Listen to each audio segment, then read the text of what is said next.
Bihar board class channel में आप सभी का हार्दिक स्वागत है। बच्चों, इस वीडियो में हम बिहार बोर्ड के कक्षा 9वीं के गणित के अध्याय 1 संख्या पद्धति की प्रश्नावली 1.3 के सभी प्रश्नों को हल करेंगे।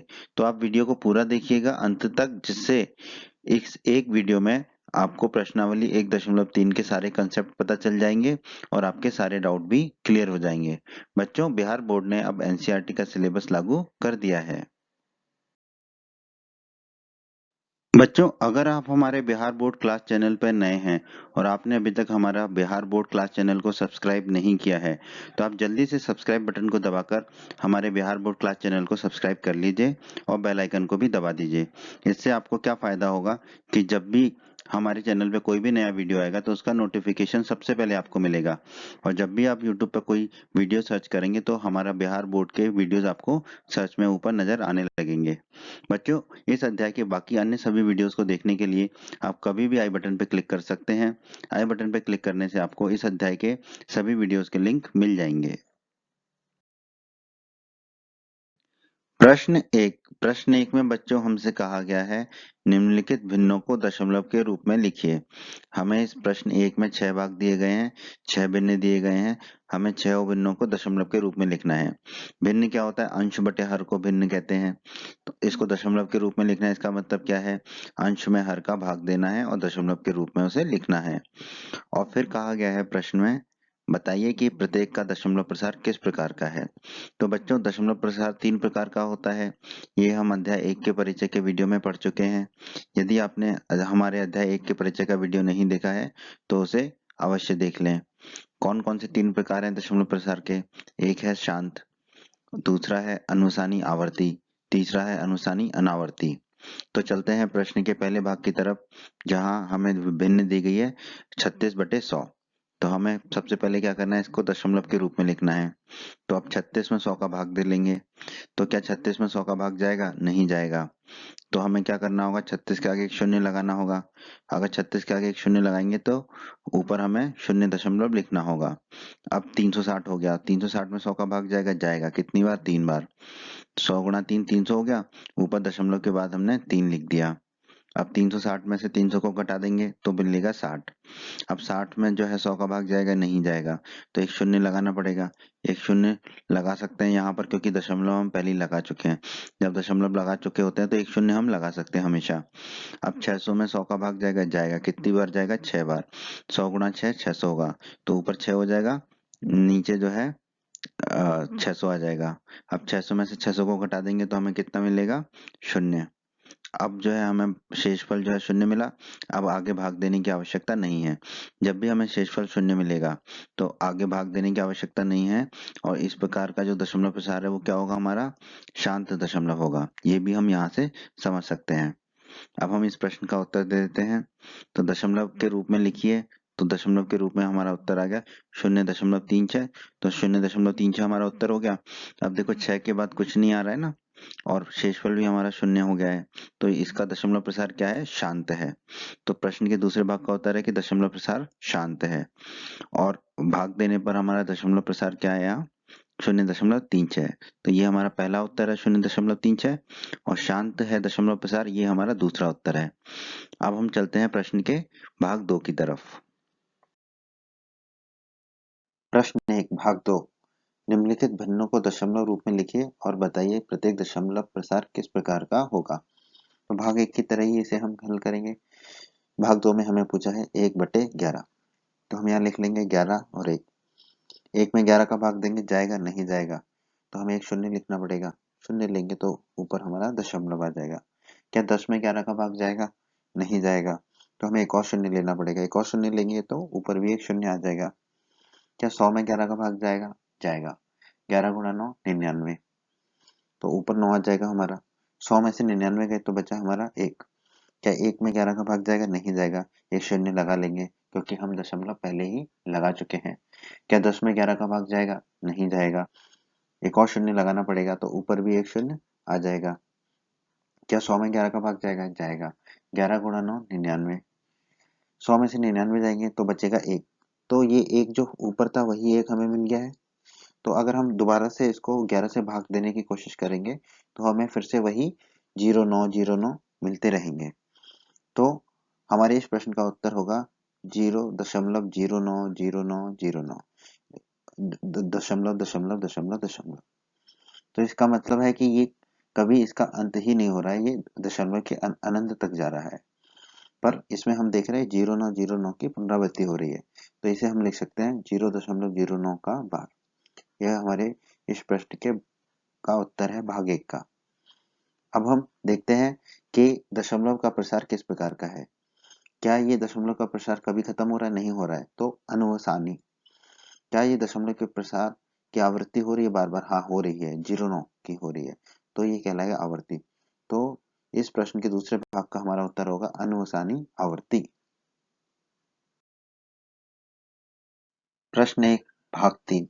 यहाँ पर हमें दशमलव के रूप में लिखना है 4 सही 1/8 को, और इसके दशमलव प्रसार को भी बताना है।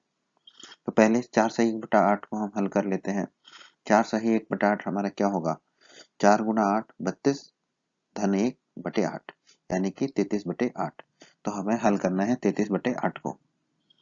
तो हमने लिख दिया 33 और 8। 8 में 33 में 8 का भाग जाएगा, 8 चौक 32, 32 ऊपर आ गया 4। 33 में से 32 गए, बचा 1। क्या 1 में 8 का भाग जाएगा? नहीं जाएगा, हमें एक शून्य लगाना पड़ेगा, तो ऊपर हमारा आ जाएगा दशमलव। 8 एकम 8, ऊपर 1 आ जाएगा। 10 में से 8 गए, बचा 2। क्या 2 में 8 का भाग जाएगा? नहीं जाएगा, हम एक दशमलव ऊपर लगा चुके हैं, तो हम एक शून्य लगा सकते हैं यहाँ पर। 8 दूनी 16, ऊपर 2 आ जाएगा। 20 में से 16 गए, बचेंगे 4। क्या 4 में 8 का भाग जाएगा? नहीं जाएगा, एक दशमलव हम ऊपर लगा चुके हैं, तो एक शून्य हम यहाँ पर लगा सकते हैं। 8 पंजे 40, ऊपर हमारा 5 आ जाएगा। 40 में से 40 जाएंगे तो बचेगा शून्य। तो हमारा उत्तर क्या कहलाएगा? 4.125। हमारा उत्तर हो जाएगा 4.125। और हमें अंत में शेषफल क्या मिला था? शून्य। तो अंत में जो शेषफल शून्य मिला था, इसका मतलब इसका दशमलव प्रसार क्या होगा? शांत, क्योंकि अंत में हमें भागफल में मिला था शून्य। तो हमारा दशमलव प्रसार होगा शांत। यह हमारे इस प्रश्न के दूसरे भाग का उत्तर होगा। प्रश्न 1 भाग 4। यहाँ पर हमें हल करना है 3/13 को। देखते हैं, 3 में हमें 13 का भाग देना है। 3 में 13 का भाग जाएगा? नहीं जाएगा, हमें एक शून्य लगाना पड़ेगा, तो ऊपर आ जाएगा हमारा दशमलव। 13 दूनी 26, ऊपर आ जाएगा 2। 30 में से 26 गए तो बचेगा 4।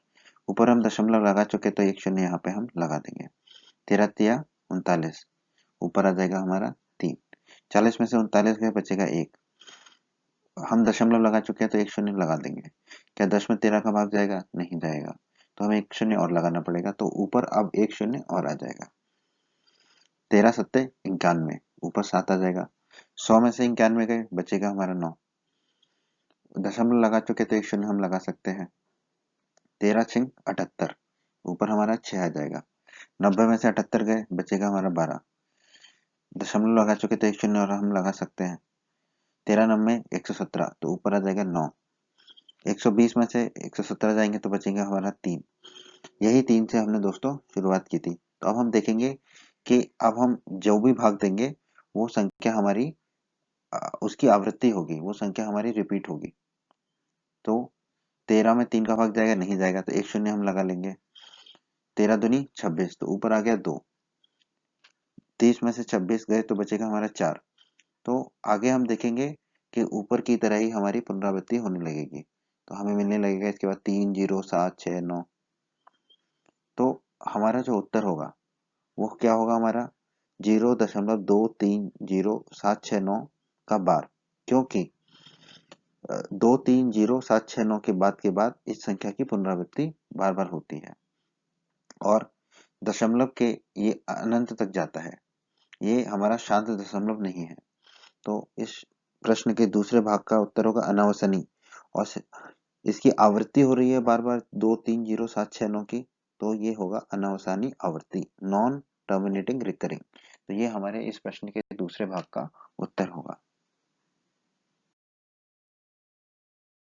प्रश्न 1 भाग 5। इस भाग में हमें 2/11 को हल करना है। 2 में हमें 11 का भाग देना है। 2 में 11 का भाग जाएगा? नहीं जाएगा। हमें एक शून्य लगाना पड़ेगा। एक शून्य हम लगाएंगे तो हमें ऊपर मिलेगा दशमलव। 11 एकम 11, ऊपर आ गया 1। 20 में से 11 गए, बचे 9। एक शून्य लगा लेंगे। 11 अट्ठे 88, ऊपर आ जाएगा 8। 90 में से 88 गए तो बचा हमारा 2। तो अब हम देखेंगे कि जो 2 से हमने शुरुआत की थी उसी 2 पर हम आ गए। इसका मतलब है अब 1 8 की पुनरावृत्ति होने लगेगी। तो हमारा इस प्रश्न का उत्तर होगा 0.1818 .दशमलव। इसका मतलब है इसे हम लिख सकते हैं 0.18 का बार। अब हम देखते हैं कि क्या इसका दशमलव प्रसार खत्म हो रहा है दशमलव के बाद? नहीं हो रहा है, ये अनंत तक जा रहा है। तो ये होगा हमारा अनुसानी। क्या इसके दशमलव के प्रसार में किसी संख्या की आवृत्ति हो रही है? हाँ, हो रही है। 1 8 की आवृत्ति हो रही है। तो ये कहलाएगा हमारा अनुसानी आवर्ती। तो दशमलव का प्रसार किस प्रकार का होगा? अनुसानी आवर्ती। यह हमारे इस प्रश्न के दूसरे भाग का उत्तर होगा। प्रश्न 1 भाग 6। यहाँ पर हमें हल करना है 329/400 को। देखते हैं हम 329 में हमें 400 का भाग देना है।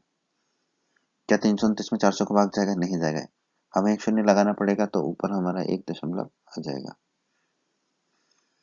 400 गुणा 8 3200, ऊपर हमारा 8 आ जाएगा। 3200 90 में से 3200 गए तो बचेगा 90। दशमलव हम लगा चुके थे, एक शून्य लगा सकते हैं। 400 गुणा 2 800, तो ऊपर हमारा 2 आ जाएगा। 900 में से 800 गए तो बचे 100। दशमलव लगा चुके हैं तो एक शून्य हम लगा सकते हैं। 400 गुणा 2 800, ऊपर हमारा 2 आ जाएगा। 1000 में से 800 गए तो बचे 200। दशमलव लगा चुके तो एक शून्य हम लगा देंगे। 400 गुणा 5 2000, 2000 में से ऊपर हमारा 5 आ जाएगा। 2000 में से 2000 गए तो बचेगा हमारा शून्य, यानी कि हमारा शेषफल क्या बचा अभी? शून्य। तो हमारे इस प्रश्न का उत्तर होगा 0.8225। तो हमारे इस प्रश्न का उत्तर होगा 0.8225 और शेषफल हमारा शून्य था। तो दशमलव का प्रसार किस प्रकार का होगा? शांत, टर्मिनेटिंग। तो ये हमारे इस प्रश्न के दूसरे भाग का उत्तर होगा। प्रश्न 2। आप जानते हैं 1/7 होता है हमारा 0.142857 का भाग। वास्तव में लंबा भाग दिए बिना क्या आप यह बता सकते हैं कि 2/7, 3/7, 4/7, 5/7 और 6/7 के दशमलव प्रसार क्या है? यदि हाँ तो कैसे? देखते हैं दोस्तों हम इस प्रश्न को कैसे हल करेंगे। 2/7 क्या होगा दोस्तों? 2 गुणा 1/7। 2 गुणा 1/7 हमें क्या दिया हुआ है? 0.142857 का बार। तो इसमें हम 2 का गुणा कर देंगे तो हमें मिल जाएगा 0.285714। तो ये 2/7 का दशमलव प्रसार होगा। उसी तरह 3/7 क्या होगा? 3 गुणा 1/7। तो 3 का गुणा कर देंगे हम 1/7 के दशमलव प्रसार में तो हमें मिलेगा 0.428571 का बार। बार लगाना मत भूलिएगा क्योंकि 1/7 में भी बार लगा हुआ है। 4/7 ये क्या होगा? 4 गुणा 1/7। तो 4 का गुणा कर देंगे हम 1/7 के दशमलव प्रसार में तो हमें मिलेगा 0.571428 का बार। उसी तरह 5/7 क्या होगा हमारा? 5 गुणा 1/7। तो 5 का गुणा कर देंगे हम 1/7 के दशमलव प्रसार में तो हमें प्राप्त होगा 0.714285 का बार। उसी तरह 6/7 क्या होगा हमारा? 6 गुणा 1/7। तो 6 का गुणा कर देंगे हम 1/7 के दशमलव प्रसार में तो हमें प्राप्त होगा 0.857142 का बार। यही हमारा उत्तर होगा इस प्रश्न का। बच्चों, अगर आप हमारे बिहार बोर्ड क्लास चैनल पर नए हैं और आपने अभी तक हमारा बिहार बोर्ड क्लास चैनल को सब्सक्राइब नहीं किया है तो आप जल्दी से सब्सक्राइब बटन को दबाकर हमारे बिहार बोर्ड क्लास चैनल को सब्सक्राइब कर लीजिए और बेल आइकन को भी दबा दीजिए। इससे आपको क्या फ़ायदा होगा कि जब भी हमारे चैनल पे कोई भी नया वीडियो आएगा तो उसका नोटिफिकेशन सबसे पहले आपको मिलेगा और जब भी आप यूट्यूब पर कोई वीडियो सर्च करेंगे तो हमारा बिहार बोर्ड के वीडियोज़ आपको सर्च में ऊपर नज़र आने लगेंगे। बच्चों, इस अध्याय के बाकी अन्य सभी वीडियोस को देखने के लिए आप कभी भी आई बटन पर क्लिक कर सकते हैं। आई बटन पर क्लिक करने से आपको इस अध्याय के सभी वीडियोस के लिंक मिल जाएंगे।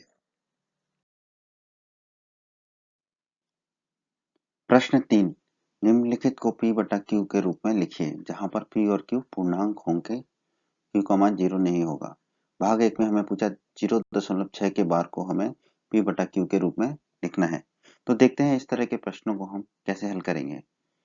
यहाँ पर हम सबसे पहले देखेंगे कि आवृत्ति पुनरावृत्ति कितने अंकों की हो रही है। तो दिए हुए सवाल में पुनरावृत्ति किसकी हो रही है, 6 की। तो कितने अंकों की हो रही है, 1 अंक की। r बराबर हमारा हो जाएगा 1। क्योंकि हम यह नहीं जानते कि 0.6 का बार क्या है, अतः हम इसे x मान लेते हैं। तो हम मान लेंगे कि x बराबर जो है वो 0.6 का बार है। तो हमें x का ही मान ज्ञात करना है p बटा q के रूप में। तो x को हमने मान लिया 0.6 का बार, जो कि होगा 0.6666 dot dot dot dot dot. अब हम विधि जानेंगे कि कैसे इसे हम हल करेंगे। जो भी x है उसमें हम 10 की घात r से गुणा कर देंगे। तो 10 की घात r से गुणा कर देंगे x का। r हमारा कितना आया था, 1। तो 10 की घात हो जाएगा 1। तो 10 की घात 1 क्या हो जाएगा, 10x। तो 10x हमारा कितना हो जाएगा, 10x हम x में 10 का गुणा करेंगे। तो x में 10 का गुणा करेंगे तो हमें मिलेगा 6.6666। इसे हम लिख सकते हैं 6 धन 0.666। 6 तो 6 है, 0.666 क्या था हमारा x। तो ये हो जाएगा हमारा 6 धन x। तो 10x हमारा क्या हो गया था, 6 धन x। तो 9x हमारा क्या हो जाएगा, 6। x हमारा क्या हो जाएगा, 6/9। और फिर इसे हम हल करेंगे तो बचेगा हमारा, 3 से काटेंगे तो 2, नीचे भी 3 से काटेंगे तो 3। तो ये बचेगा हमारा 2/3। तो यही हमारा उत्तर होगा इस प्रश्न का, 2/3। प्रश्न 3 भाग 2। यहाँ पे हमें 0.4 और 7 के बार को p बटा q के रूप में लिखना है। यहाँ पर आवृत्ति कितने अंकों की हो रही है, 1 अंक की, सिर्फ 7 की आवृत्ति हो रही है। तो r बराबर हमारा क्या होगा, 1। हम नहीं जानते कि 0.47 p बटा q के रूप में क्या होगा, तो हम इसे क्या मान लेंगे, x। अब हम विधि से आगे बढ़ते हैं। x बराबर क्या हो गया हमारा, 0.7 का बार, यानी कि 0.477777। 10 की घात r का गुणा करेंगे हम x से। 10 की घात r का गुणा x से होगा। तो x r क्या था हमारा, 1। तो ये हो जाएगा 10 की घात 1 गुणा x, यानी कि 10x। 10x को हम कैसे लिख सकते हैं, x में 10 का गुणा करेंगे तो ये हो जाएगा हमारा 4.77777। इसको हम लिख सकते हैं 4.3 धन 0.47777। तो ये हो जाएगा हमारा 4.3 और 0.4777 क्या है हमारा, x। अब 10x में से एक x चला जाएगा तो कितना बचेगा, 9x। तो 9x क्या हो जाएगा, 4.3। x क्या होगा हमारा, 4.3/9। अब इसे हमें पूर्णांक के रूप में लिखना है, तो ऊपर और नीचे 10 का गुणा करेंगे। ऊपर और नीचे 10 का गुणा करेंगे तो हमें क्या मिलेगा, 43/90। यही हमारा इस प्रश्न का उत्तर होगा। प्रश्न 3 भाग 3। इस प्रश्न में हमसे पूछा है 0.001 के बार का p बटा q के रूप में व्यक्त कीजिए। तो यहाँ पर कितने अंकों की पुनरावृत्ति हो रही है, 3 अंकों की, 0 0 और 1 की। तो r बराबर हमारा क्या हो जाएगा, 3। हम नहीं जानते कि 0.001 के बार को हम क्या कहेंगे, तो इसे हम क्या मान लेते हैं, x मान लेते हैं। तो x बराबर हमारा क्या होगा, 0.001 का बार, यानी कि 0.001 001 001। अब हम विधि को से आगे बढ़ते हैं। तो विधि के हिसाब से 10 की घात r को गुणा करेंगे हम x से। r हमारा कितना था, 3। तो 10 की घात 3 का गुणा होगा हमारा x से। तो ये हो जाएगा 10 की घात 3 गुणा x। 10 की घात 3 होता है 1000, तो ये हो जाएगा हमारा 1000x।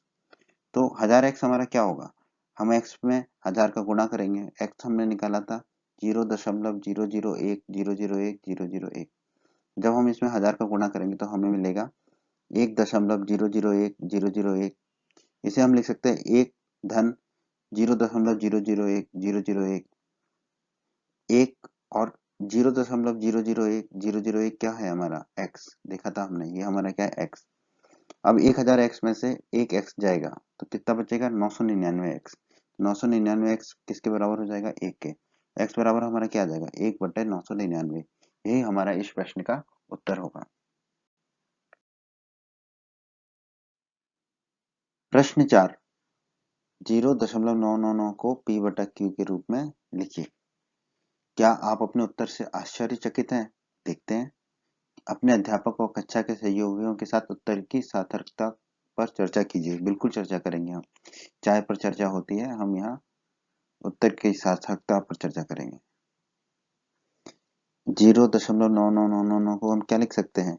0.9 का बार। तो यहाँ पर पुनरावृत्ति हो रही है अंक किसकी? 9 की। कितने अंक हैं जिनकी पुनरावृत्ति हो रही है? 1। तो r का मान हमारे यहाँ पर क्या होगा? 1। r बराबर हो जाएगा हमारा 1। हमें यहाँ नहीं पता कि 0.9 का बार क्या है, तो हम इसे क्या मान लेते हैं? x मान लेते हैं। तो x बराबर हो गया हमारा 0.9 का बार 0.99999। इसी को हमें p बटा q के रूप में लिखना है। अब हम विधि पर जाते हैं। हम सबसे पहले क्या करेंगे? 10 की घात r से x का गुणा करेंगे।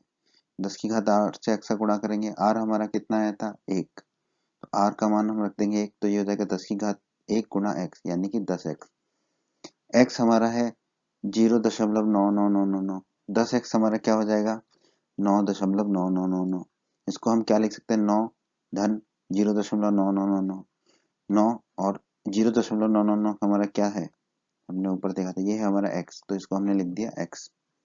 तो 10x में से 1x जाएगा तो कितना बचेगा? 9x। तो 9x बराबर कितना हो जाएगा? 9। x बराबर हमारा कितना हो गया? 1। हाँ, हम आश्चर्यचकित हैं क्योंकि सवाल में हमें दिया गया था 0.999 और उत्तर में हमारा आ रहा है 1, या फिर हम कह सकते हैं 1/1। ऐसा कैसे हुआ? इसे कहते हैं हम वंडर ऑफ साइंस, विज्ञान का चमत्कार। पर हम इस पर विस्तार से चर्चा करेंगे हमारे इसी वीडियो में आगे। तो इसे हम देखते हैं 0.9 का बार। ये क्या होता है? 0.999, तो ये लगभग 1 के बराबर है। और जब हम इसे हल करते हैं तो ये हमारा उत्तर क्या आ जाता है? 1। आइए दोस्तों, अब हम कुछ अनुसानी आवर्ती संख्याओं के गुणों के बारे में चर्चा करते हैं। अगर हमें कोई संख्या दी हुई है 0.x बार, तो इसका उत्तर होगा x बटा 9। इसके उदाहरण देख लेते हैं हम। अगर हमें 0.3 बार है तो ये क्या हो जाएगा? 3/9 यानी कि 1/3 यानी कि 0.333। तो कोई भी संख्या अगर हमें दी है 0.x बार, तो हम उसे सीधे सीधे लिख देंगे x/9। जिंदगी हमारी हो गई है आसान। अगर हमें कोई संख्या दी है 0.xy का बार, तो हम उसे सीधे सीधे लिख सकते हैं xy/99। उदाहरण हम देख लेते हैं। हमें दिया हुआ 0.23 का बार, तो इसे हम सीधे सीधे लिख सकते हैं 23/99। अगर इसे आप हल करके देखना चाहें तो जरूर देखिए, 0.2323 आपको मिलेगा।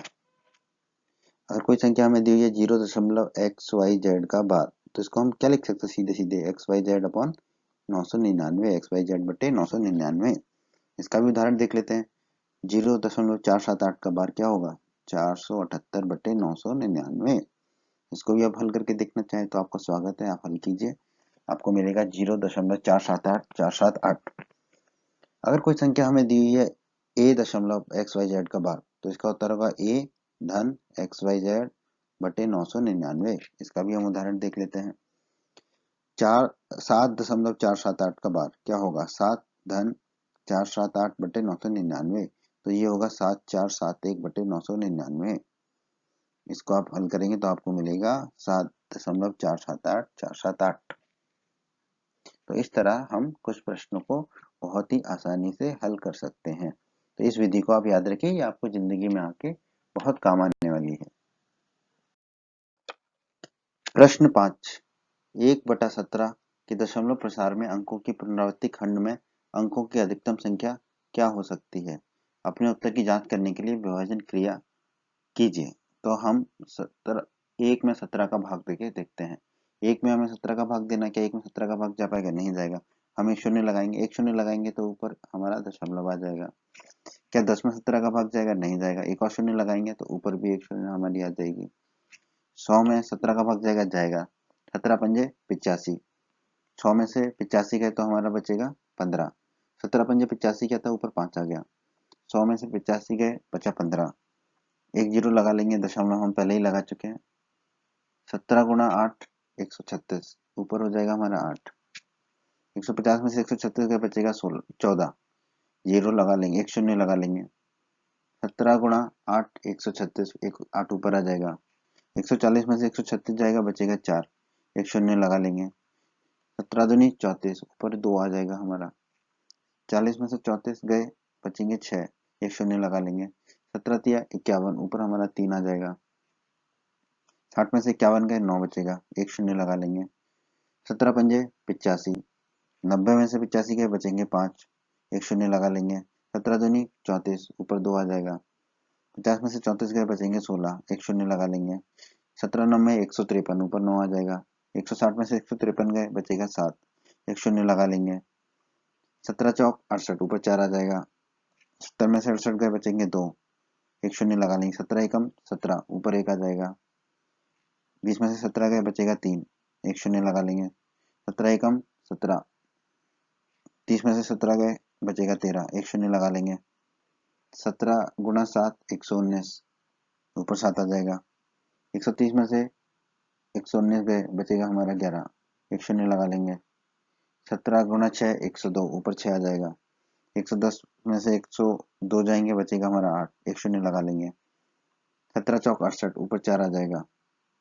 80 में से 68 गए, बचेगा हमारा 12, एक शून्य लगा लेंगे। 17 गुणा 7 119, 120 में से 119 गए तो बचेगा 1। याद है हमने शुरुआत कहाँ से करी थी? 1 से। अब हम अगर इसको फिर से 17 से भाग देंगे तो हमें यही संख्याओं की पुनरावृत्ति होना शुरू हो जाएगा। तो हमारा उत्तर क्या कहलाएगा? 0.0588235294117 इसका बार। यही हमारा इस प्रश्न का उत्तर होगा। आप देखेंगे दशमलव के बाद 16 संख्याएं हमें मिली हैं, जिसके बाद उस संख्या की पुनरावृत्ति हो रही है। यही हमारा इस प्रश्न का उत्तर है दोस्तों। प्रश्न 6, P बटा Q के रूप में परिमेय संख्याओं के अनेक उदाहरण लीजिए। हमने कई उदाहरण देखे हैं और कुछ उदाहरण हम इस प्रश्न में देखेंगे। P और Q पूर्णांक हैं जिनका एक के अतिरिक्त अन्य कोई उभयनिष्ठ गुणनखंड नहीं है, जिसका शांत दशमलव प्रसार है। क्या आप यह अनुमान लगा सकते हैं कि Q के कौन सा गुण अवश्य संतुष्ट करना चाहिए? बिल्कुल लगाएंगे। हल करते हैं। उदाहरण लेते हैं। पहला उदाहरण P बटा Q, क्या लिया हमने? 7/4। इसे हम हल करेंगे तो मिलेगा हमें 1.75। दूसरा उदाहरण 29/5, इसे हल करेंगे तो हमें मिलेगा 5.8। तीसरा उदाहरण लिया हमने 23/10, इसे हल करेंगे तो मिलेगा हमें 2.3। चौथा उदाहरण लिया हमने 43/8, इसे हल करेंगे तो हमें मिलेगा 5.375। पांचवा उदाहरण लिया हमने 83/25, इसे हल करेंगे तो हमें मिलेगा 3.32। छठा उदाहरण लिया 765/100, इसे हम हल करेंगे तो हमें मिलेगा 7.65। इन सभी उदाहरणों का दशमलव प्रसार शांत दशमलव है, क्योंकि दशमलव के कुछ अंकों के बाद हमें 000 मिलना शुरू हो जाता है। तो हमने यहाँ क्या खास बात देखी क्यू के बारे में? पहले में क्यू 4 है, दूसरे में 5 है, तीसरे में 10 है, चौथे में 8 है, पांचवे में 25 है, छठवें में 100 है। क्यू की क्या खास बात देखी हमने? क्यू के अभाज्य गुणनखंड में केवल 2 के घात या 5 के घात या दोनों होते हैं। जैसे कि 4, ये इसमें सिर्फ 2 के घात है। दूसरे में 5 था तो सिर्फ 5 का घात है। तीसरे में 10 है, 10 हमारा क्या होता है? 2 गुणा 5, तो 2 के घात या 5 के घात। तीसरे में 8 है, 8 क्या होता है हमारा? 2 गुणा 2 गुणा 2, तो सिर्फ 2 के घात है। पांचवे में 25, 25 हमारा क्या होता है? 5 गुणा 5, यानी कि 5 के घात है। आखिरी में था 100, 100 हमारा क्या लिख सकते हैं? 2 गुणा 2 गुणा 5 गुणा 5, तो या तो 2 के घात होंगे या 5 के घात होंगे। तो जब भी हमें पता करना है कि वो शांत दशमलव प्रसार है या नहीं, तो हम देखेंगे कि Q जो है उसके अभाज्य गुणनखंड में केवल 2 के घात या 5 के घात है या नहीं। अगर है तो ही वो शांत दशमलव प्रसार होगा, अन्यथा वो शांत दशमलव प्रसार नहीं होगा। उदाहरण हम देख लेते हैं। 2 4 5 8 10 16 20 25 इत्यादि इत्यादि। यही हमारे इस प्रश्न का उत्तर है दोस्तों। प्रश्न 7, ऐसी 3 संख्याएं लिखिए जिनके दशमलव प्रसार अनवसानी अनावर्ती हो, मतलब कि आवर्ती ना हो। उदाहरण हम देख लेते हैं। हम पहले भी देख चुके हैं। √2, ये क्या होगा? 1.414213, तो इसमें कहीं पर भी आवर्ती नहीं हो रही है दशमलव के बाद। √3, 1.73245 दशमलव दशमलव दशमलव, इसमें भी कभी भी दशमलव के बाद आवर्ती नहीं हो रही है संख्याओं की। पाई, y क्या होता है 3.141592। इसमें भी संख्याओं की आवृत्ति नहीं हो रही है। तो ये तीनों हमारे उदाहरण है अनवसानी अनावर्ती संख्याओं के। इन संख्याओं को हम अपरिमेय संख्या भी कह सकते हैं, अपरिमेय संख्या, क्योंकि जितने भी हमारी अनवसानी अनावर्ती संख्या होती है वो सभी संख्या हमारी अपरिमेय संख्या भी होती हैं। बच्चों, अगर आप हमारे बिहार बोर्ड क्लास चैनल पर नए हैं और आपने अभी तक हमारा बिहार बोर्ड क्लास चैनल को सब्सक्राइब नहीं किया है, तो आप जल्दी से सब्सक्राइब बटन को दबाकर हमारे बिहार बोर्ड क्लास चैनल को सब्सक्राइब कर लीजिए और बेल आइकन को भी दबा दीजिए। इससे आपको क्या फ़ायदा होगा कि जब भी हमारे चैनल पे कोई भी नया वीडियो आएगा तो उसका नोटिफिकेशन सबसे पहले आपको मिलेगा, और जब भी आप यूट्यूब पर कोई वीडियो सर्च करेंगे तो हमारा बिहार बोर्ड के वीडियोज़ आपको सर्च में ऊपर नज़र आने लगेंगे। बच्चों, इस अध्याय के बाकी अन्य सभी वीडियोस को देखने के लिए आप कभी भी आई बटन पर क्लिक कर सकते हैं। आई बटन पर क्लिक करने से आपको इस अध्याय के सभी वीडियोस के लिंक मिल जाएंगे। प्रश्न 8, परिमेय संख्याएं 5/7 और 9/11 के बीच तीन अलग अलग अपरिमेय संख्या ज्ञात कीजिए। तो पहले हम 5/7 और 9/11 को हल करेंगे, इनका दशमलव प्रसार ज्ञात करेंगे। 5/7, 5 में 7 का भाग देंगे, क्या जाएगा? नहीं जाएगा। एक शून्य लगाएंगे तो ऊपर क्या आ जाएगा हमारा? दशमलव। सत्तू सत्तू 49, ऊपर 7 आ जाएगा। 50 में से 49 गए, बचेगा 1, एक शून्य लगा लेंगे। 7 एकम 7, ऊपर 1 आ जाएगा। 10 में से 7 गए, बचेंगे हमारे 3, एक शून्य लगा लेंगे। 7 चौक 28, ऊपर आ जाएगा हमारा 4। 30 में से 28 गए, बचेंगे हमारे 2, एक शून्य लगा लेंगे। 7 दूनी 14, ऊपर हमारा 2 आ जाएगा। 20 में से 14 गए, बचेंगे हमारे 6, एक शून्य लगा लेंगे। 7 अट्ठू 56, ऊपर हमारा 8 आ जाएगा। 60 में से 56 गए, बचेंगे हमारे 4, एक शून्य लगा लेंगे। 7 5 35, ऊपर हमारा 5 आ जाएगा। 40 में से 35 गए तो बचेगा हमारा 5। यही 5 से हमने शुरुआत की थी, तो इसका मतलब पुनरावृत्ति होने लगेगी हमारी अंकों की दशमलव के बाद। तो 7/5 का मान हमें क्या मिलेगा? 0.71428 का बार। अब हम ज्ञात करते हैं 9/11। 9 में 11 का भाग देंगे, जाएगा? नहीं जाएगा। एक शून्य लगा लेंगे तो ऊपर क्या आ जाएगा? दशमलव। 11 अट्ठे 88, ऊपर आ जाएगा 8। 90 में से 88 गए तो बचेगा 2, एक शून्य लगा लेंगे। 11 एकम 11, ऊपर क्या आ जाएगा? 1। 20 में से 11 गए तो बचेगा 9। 9 से ही हमने शुरुआत करी थी दोस्तों, बिल्कुल। तो 9/11 का मान क्या मिलेगा हमें?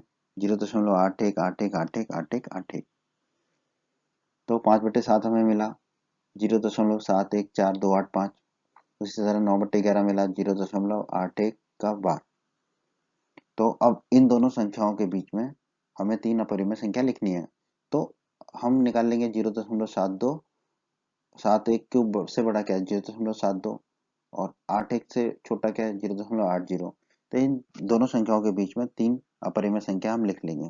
पहली हमने संख्या लिखी 0.720 7200 7230। फिर तीसरी संख्या लिखी 0.750 7500 750000। तीसरी संख्या लिखी 0.80800 8000। तो इस तरह से हमने तीन अपरिमेय संख्या ज्ञात करी इन दो संख्याओं के बीच में। प्रश्न 9, बताइए निम्नलिखित संख्याओं में से कौन सी संख्याएं परिमेय संख्याएं हैं और कौन सी संख्याएं अपरिमेय संख्याएं हैं। भाग 1, √23। तो देखते हैं √23 परिमेय होगी या अपरिमेय होगी। √23 को जब हम हल करते हैं तो हमें मिलता है 4.7958 dot dot dot dot dot. क्या हम इसे p/q के रूप में लिख सकते हैं? नहीं लिख सकते। अगर हम किसी संख्या को p/q के रूप में नहीं लिख सकते तो वो संख्या हमारी क्या होती है? अनुवसानी अनावर्ती। और हम जानते हैं हमारी सभी संख्या जो अनुवसानी अनावर्ती हैं वो सारी संख्या हमारी क्या कहलाती है? अपरिमेय संख्या। तो √23 हमारा क्या है? अनुवसानी अनावर्ती, और अनुवसानी अनावर्ती होने के कारण ये क्या है? हमारी अपरिमेय संख्या। तो इस प्रश्न का हमारा उत्तर होगा अपरिमेय संख्या। भाग 2, यहाँ हमें बताना है √225 परिमेय संख्या है या अपरिमेय संख्या। जैसा कि हम जानते हैं √25 हमारा क्या होता है? Plus minus 15। और ये प्लस माइनस 15 यानी कि या तो ये 15 है या फिर -15 है। तो ये दोनों ही नंबर अंक हमारे संख्याएं क्या है? पूर्णांक। और सभी पूर्णांक हमारे क्या होते हैं? परिमेय संख्या। तो √225 हमारा क्या होगा? परिमेय संख्या। तो इस प्रश्न का हमारा उत्तर है परिमेय संख्या, रेशनल नंबर।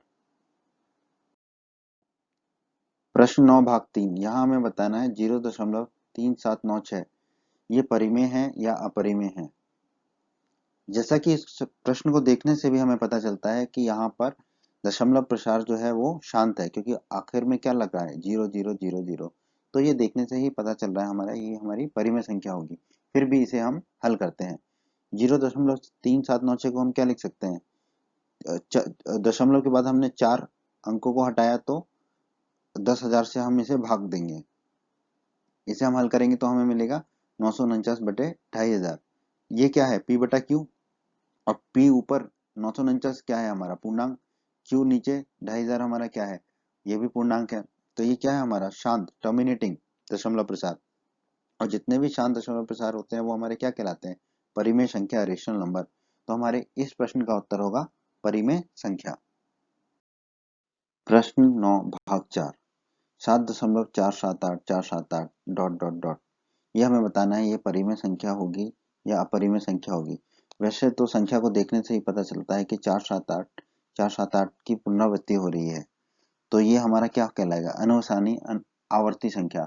और जितने भी हमारी अनुसानी आवर्ती संख्या होती हैं वो हमारी क्या होती हैं, परिमेय संख्या। फिर भी हम इस प्रश्न को हल करते हैं।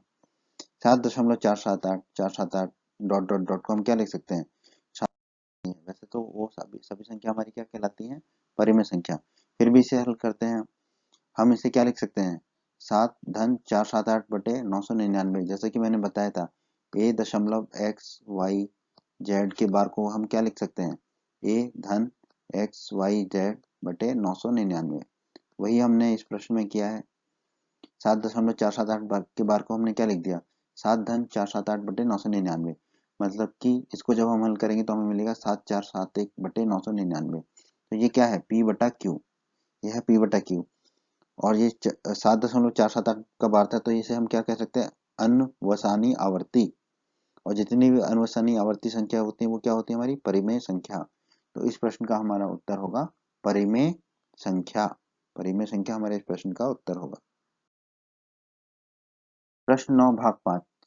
हमें बताना है 1.10010100010001 दशमलव ये परिमेय संख्या होगी या अपरिमेय संख्या होगी।